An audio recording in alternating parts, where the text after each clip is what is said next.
infamous. Welcome to Podcast and Kill, a channel dedicated to everything horror.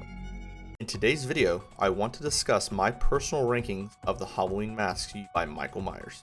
I will only be ranking the actual Michael Myers masks that came from the original Captain Kirk mask. So sorry Rob, your paper mache mask that Michael created will not be included on this ranking. For this ranking, I will be going off purely aesthetics. I will be utilizing images from each movie to get my point across. Now remember, this ranking is purely my own.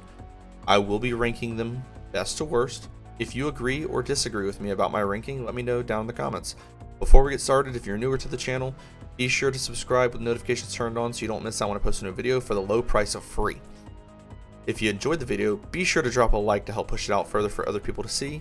That being said, let's jump right into this. Coming in at number 1, we have the Halloween Kills mask. I know, I will probably get shit for this, but without the OG mask, we wouldn't have a mask in general.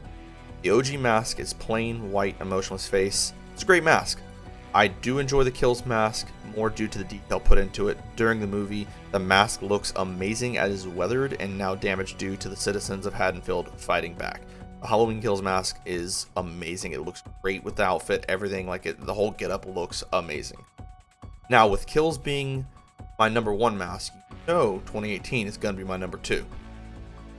Technically, it is the OG mask, but it has aged 40 years. They did an amazing job with this mask.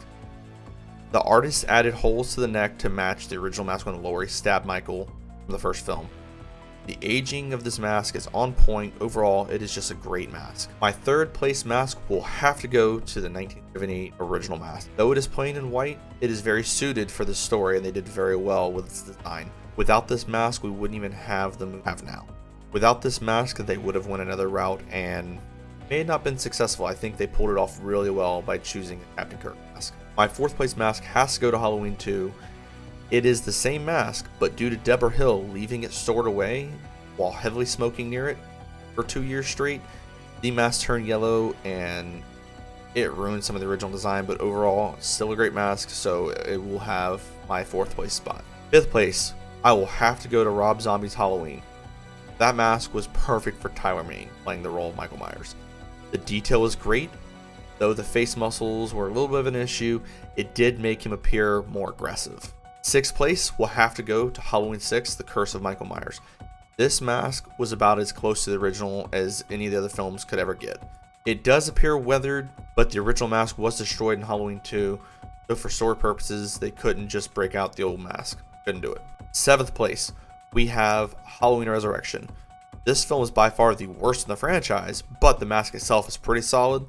This mask did give off the idea of the rage that's behind Michael that Dr. Loomis was talking about all this time. The biggest issue with this mask though are the eyebrows they added. I didn't think they really needed it, but I don't dislike them. Some people definitely do not like them, but overall it's a solid mask. 8th place belongs to Halloween H2O. Now I know we have 4 masks used. I am going to only go off the primary mask used for this film. That is the one where the mask is really tight on Chris Duran's face. The movie is pretty solid overall. The detail is great. The only issue we have with the mask is just too tight. Or people have said Chris Duran's head might have been a little bit too big. Now I have personally met Chris Duran.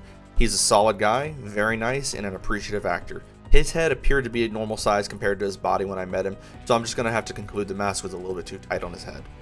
9th place, we're going to have to put Halloween 2 by Rob Zombie. Though it is the same mask as part 1, we are literally missing half the mask.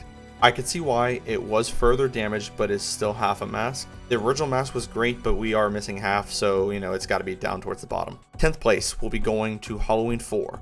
This mask was pretty hideous. The hair was pretty slick back compared to the original 1978 mask. As I said, that mask no longer existed after Halloween 2. But this mask is still pretty awful in my opinion, so it's going down for number 10.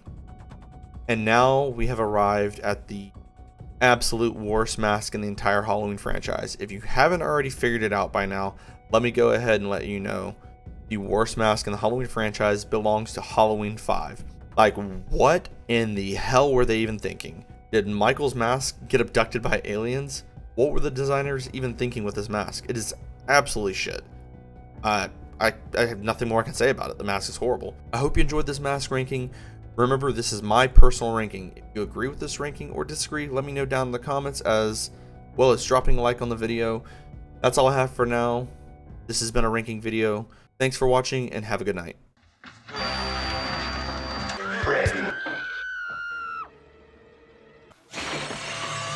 I'm fucking infamous.